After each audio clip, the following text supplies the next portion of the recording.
What if I told you that in 3 months, everything you've ever desired, all your manifestations, your prayers are coming true? What if I told you that the dream job, the dream lover, anything you wanted is coming in 3 months? How would you act right now? What would you do in order to show up as your best version to get that thing in 3 months? Would you work on your health? Would you work on your self-confidence? Maybe get more knowledge? What would you do? In this video, I will show you what you can do so that you are the best possible version in 3 months to receive those blessings, because I promise you it's coming. And right now, if you don't do the work, the only person you will have to blame in 3 months when you're not ready to receive it is you. Hi guys, my name is Liz and welcome back to my channel. Let's get into it. First things first, let them. Let whoever is around you do whatever they want. I was watching this podcast with Mel Robbins, and Mel Robbins created this theory, which is let them. She basically said that, let's say you have a partner and this partner is dealing with a lot of addictions and you're trying to help them, but they're not listening to you. You've explained to them why it hurts you and why they shouldn't do that, but they're not listening to you and they're still doing it behind your back or whatever. She then said, let them do it. Completely remove your energy from them and let them do whatever they want to do. Because if you let them, first of all, you become more powerful because now you call all your energy back to you. And second of all, you see that person for who they is. You see how much they respect you when you just let them do whatever they want to do. If they really care about you, they're not going to want to hurt you. And they eventually will come to the realization that they need to change because this hurts you. Now, if they don't care about you, they will just continue and be selfish. Then you have to ask yourself, is this the person who I want to be with? Because they just reveal themselves to you. They just reveal who they really are when you let them instead of interfering. Another thing that you need to realize is God puts people through struggles and they need to go through those struggles. If you come in between God's plan, you will have to carry the burden. I promise you, I've dealt with this hundreds of times. I had one friend in my life, oh my God, for years, I've tried to save her from toxic relationships. Again and again and again. And you know what ends up happening? She starts hating me, resenting me. Her partners start hating me when I'm the one literally trying to save her because she comes to me for help. But you know what the issue is, guys? When someone comes to you for help and you're always the one helping them, they will end up resenting you for it because they think that you think you're better than them. Imagine you have 2 glasses of water, right? This is you, this is your energy, this is the person you're trying to help. You pour into them a little bit. Okay, that's good. You're still left with this, but you feel a little more drained. You start pouring more and more and more and more and more. That's it. This is you now. It leaves you empty. It leaves you broken. This other person is full. And believe me, this person will keep coming back to you because they do not feel alive on their own. They need you to feel good. That's why they're coming back. Someone that is toxic, that is constantly coming back to you is not a compliment. They need your life force to live off of you. Every single time that I have poured more into others than I have into myself, my life started going downhill. The second I said, you know what? I am going to fully focus on myself now. This is the year that I fully focused on myself.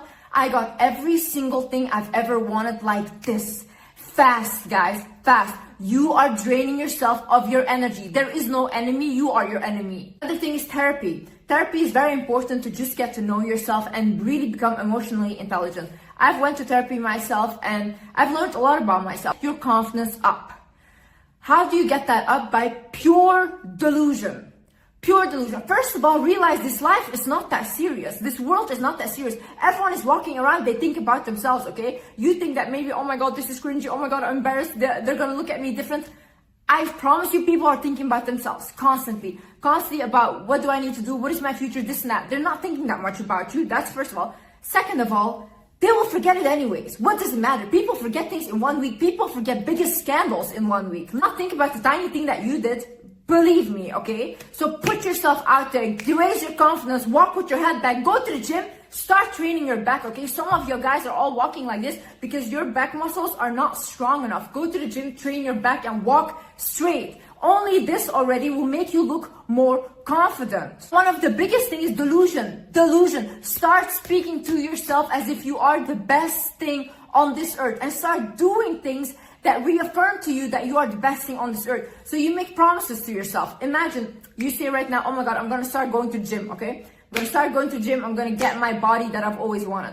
Now, every day you start going to the gym. I promise you, do this and watch how your confidence will skyrocket. I wonder to yourself, why is this? It's because you are keeping the promises that you give to yourself. Imagine someone is constantly telling you something and they're like, oh, Liz, tomorrow I'll do this for you, but they never do it. Eventually, you won't trust that person. You won't put confidence in that person, right?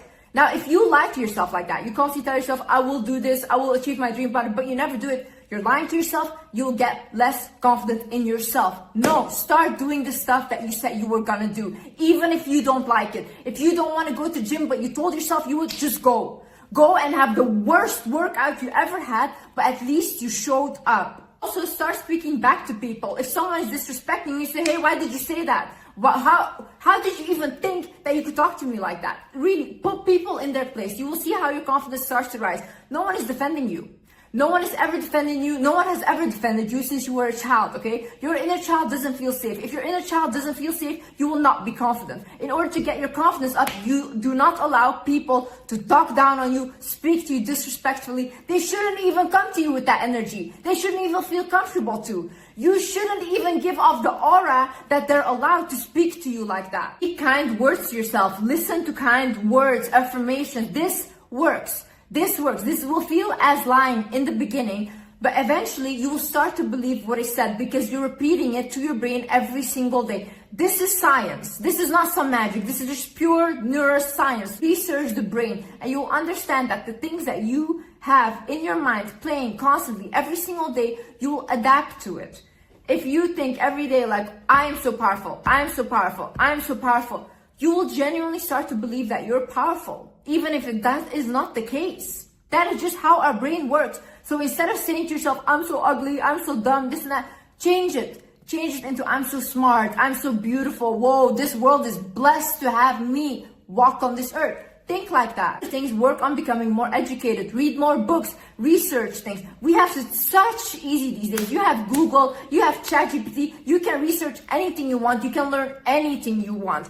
This is very important because knowledge is your best asset. If you can make money from your brain, you'll be the richest person ever because as long as you have your brain, you can make money. Do not think you're stupid because a lot of people, they think, oh my God, just because I didn't finish high school, this and that. The richest people I know don't have a college degree, but they're running tech companies. They're running the biggest things. Don't think like that. If you are in school, great, keep doing that. But if you aren't in school, don't diminish yourself and your intelligence just because you couldn't get a degree. Maybe you have ADHD, you can't concentrate that well. That's okay. But at least use other tools to educate yourself. Use videos, use books, read, and get more knowledge. The more knowledgeable you are, the less people can play with you or manipulate you. Think about the people you want to keep in your life and think about the people you want to let go of. People should feed you. People should feed your soul. People should feed your growth. Now, some growth is just toxic and some growth is not necessary anymore. And it's for you to decide, do I want to keep these people in my life when I'm getting my manifestations, when they're all coming in? Do I need to hang on to this person? Imagine you're trying to manifest someone that respects you and that loves you, but you're holding on to an ex that is completely abusive to you. Don't you think it's time to let go of that person? Don't you think it's time? Do you really think that that person is the best that you can do? Really, God put you on earth, you, to suffer just with this person. Do you really think that? No, but just because you don't have faith, and faith is the most important thing in whatever. If you have faith in whatever it is, that something better is coming, it's gonna come. But because you don't have faith, you're not letting go of that thing. You're letting it consume you, and now you're only this. Remember when you used to be bright? When you had life inside of you? Why would you let those people take it from you? Why? No matter how far you hit rock bottom, you can always get up. And believe me, rock bottom is the most beautiful thing. When people hit rock bottom is when they change, is when their life completely changed, okay? I had to hit rock bottom multiple times in my life in order to change things around because just bad life, just this bad wasn't good enough for me. I need to hit really deep in order to wake up. So if you're the same, believe me, you're gonna wake up, but that change needs to come from within you. Right now, if God gave you all these blessings, stop giving away those blessings and constantly thinking that you need to be a savior for other people. Save yourself. Save yourself. One time I told my mom when I was younger, Mom, I just want to help people. I just want to help people. She looked at me, she said, Liz, you can't even help yourself. That really hurt me when she said that. But if I look back right now, she was right. I couldn't even help myself. Who was I trying to help? Who? But now I am in a position where I helped myself and now I can help other people. So stop. First focus on what do I need to do? Where do I need to be? Another thing is pay attention to repeating energy in your life. When there's an energy that hasn't been addressed in life, let's say you had a bad mother, you had a bad father, and that energy that you have a trauma from that energy will keep repeating itself. So either in teachers, in friends, in relationships, it will come back until you address that energy. So I actually had a situation with my father. When I was younger, I came home and my father, he was in the living room and he was laying like a starfish on his face, okay? He was playing dead. I came home when I was very young and all my siblings were in the room, in the living room, and my mom was sitting there as well. But I thought that my dad was dead. So I completely started freaking out. I started crying and I was like, guys, like help him, like call the ambulance. Like no one was reacting, only me. And after 20 minutes, he gets up and he looks at everyone and he goes like, oh, now Liz is my favorite daughter because she cried the hardest. So now I know that she's my favorite daughter. I looked at him in shock because I genuinely thought that man was dead. And what happened when I had my past relationship, one time I went to a restaurant and I had never told him the story, by the way, because this is just so weird. So I went to a restaurant with my friend and I came home into my apartment and I opened the door and my previous relationship is laying like he's dead on the floor. And I'm like, what are you doing? And then he gets up, he starts laughing. He's like, oh, I wanted to see how much you would care if I was dead. And then I really started thinking to myself, oh my God, the energy of my father that I haven't dealt with is repeating itself in my partner. And the same way, like my father used to always call my mom like 1,000 times when she would go out of the house. And my mom would literally leave her phone at home because she couldn't handle how abusive he was. So he would call her like 30 times, where are you, whatever. And my previous partner used to do exactly the same thing. Call 10 times, 20 times, where are you? If I didn't pick up, call my sister, where is she? And I started to really realize, oh my God, this is just the same energy repeating itself because I haven't addressed this. So I started working on really addressing that energy. And when I did that, I lost complete attraction to my previous partner because that wasn't a partner. That was like my father repeating itself. So look in yourself, like think to yourself, okay, what relationships in my life do I have that are repeating themselves constantly over and over again, and then address them from that perspective. You know, I was talking to my friend recently and she called me and she said, Liz, oh my God, I found my boyfriend. He had a secret Snapchat and he had so many girls on there. He was cheating on me, all these things. I talked to her on the phone and I was like, listen, what is there in this relationship that is keeping you there? Because it's not about him. Because this situation has happened over and over again. The cheating has happened over and over again. Now I said, why are you staying there? What is it there that you still need from this person? Is it validation? Is it feeling like a sense of self-worth? Because toxic men will pull you down so you feel very bad about yourself. He would make comments to her like, oh, it's good that you have your looks because other than that you don't have anything and stuff, you know, to undermine her. Meanwhile, people are literally thinking, is this guy paying this girl to be with him? Because she's literally so beautiful. When you have a situation like that, you have to ask yourself, what is really going on here? Because it's not about the person. Nothing is easier in life than being the victim, but you only get to be the victim once.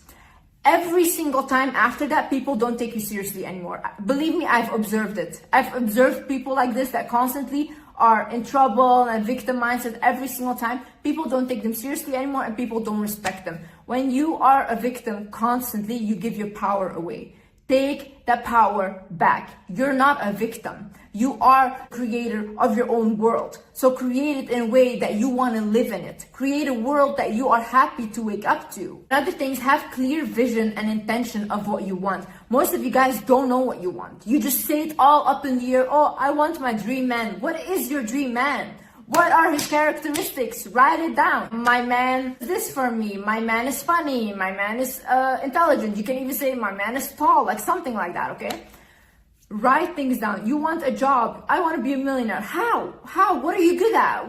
How do you want to make that money? Okay, how much money do you have to make a month to be a millionaire? In how many times? In 5 years? In 1 year? Really start focusing on what do I actually want? And when you pray to God to bless you with something, your intentions should be good. Otherwise, it's not given. Imagine you say, oh my God, I want my ex back. But your ex doesn't want anything to do with you. That is not a good intention because your ex has free will. His soul has free will. He can do whatever he wants. He can be with whoever he wants. Now, you asking for your ex back is not good because you are playing with his free will. Either you will get him back and that will be a karmic relationship, or you won't get him because it's not a good intention. Instead, you should say, I want a man that is for my highest good, that genuinely sees me for who I am, because maybe this person is your worst nightmare and you cannot see it right now. Always pray for things that are for your highest good. And guys, pray to God as if you're asking your best friend to bless you with something. Pray from your heart. I often hear people, yeah, I prayed, but what did you pray? Do you know even what you're saying? You know, when you talk to God, it has to come from your heart. It has to lead with gratitude. When you say like, oh God, thank you so much. Thank you that I have water today. Thank you for this water bottle. Thank you for my cats. Thank you for my husband. You say that and then you say, God, please give me money to help pay for this fine. Please, God, give me courage or give me knowledge to pass on this test today. When you ask it like that, it's beautiful. It comes from the heart, because first open up your heart with the gratitude, okay? And then you ask for something. Imagine someone has always done things for you and you've never said thank you to them. They don't want to do things for you anymore. So say thank you and see how God will reward you guys. You have to have faith in something. You have to have faith, guys. Faith is the one thing that gives you everything. If you have faith that if you pray to God, you're going to get that thing, you're going to get it, or you're going to get something better. It's your faith. It's your energy that you pour into that thing that gives you that. If you have faith that everything is negative going to happen, or you're going to fail that test or whatever, it's going to happen because you're pouring so much energy and faith into that. Pour faith into good things. Pour faith into believing that, whoa, your life in 3 months is gonna be so amazing. Believe that. See, everything starts from you inside and it creates your world around you. If I don't want to see certain people in my reality anymore, I can cut them off right now and they will not exist anymore. That means that I create my reality, okay? The same way that if you just think about, oh my God, in 3 months, my blessings are coming in. Let me start getting ready now. I promise you, just come back to this video. If you do the things that I said in this video, and if you start really focusing on yourself, come back in 3 months and tell me what blessings you got. Really, just prepare yourself. Also, give to others. Listen, one thing I've done, even when I didn't have money, I've given my last $2 to homeless people, to my brothers. I did not care. I was always very generous. I've always given money. Right now, when I have a lot of money, I give a lot of money to people. Why do I do this? Because I will not take my money to my grave, first of all. And second of all, if I can help someone, that is the only thing that makes me happy. I am not happy having lots of money and sitting there and like literally buying myself stuff and that's all I do. That doesn't make me happy. It makes me happy to see my mother smile. It makes me happy to see a waitress smile because I gave her a big tip or whatever. That makes me happy. It fulfills my heart. So give to others and God will give more to you. I promise you that. Any cent you've given to someone else will come back to you multiplied. Generosity will always be rewarded. No one became super wealthy by always being stingy. Anyone that is super rich is always taking care also of someone else. So you being super stingy with your money just shows that you don't believe that the world is abundant. That is honestly a lack mindset. If you don't believe that if you spend a little money, other money is going to come in, it's never going to come in. If you don't have that mindset. When I was saving the most is when I was making the least amount of money. Now, when I'm giving money to people a lot, I get so much more constantly and it's coming in the weirdest way. But this is how God blesses you, really. If you do not prioritize yourself, how can you ever show up as the best mother, as the best wife, as the best friend? If I don't feel good about myself, I cannot do anything. I cannot even make these videos. Pour into yourself first. The more you pour into yourself, the more others will pour into you, and the more you can pour into others. You cannot give from an empty place. Anyways, guys, I hope you enjoyed this video, and yeah, I hope you learned something, and I see you in the next video. I love you guys so much. Bye-bye.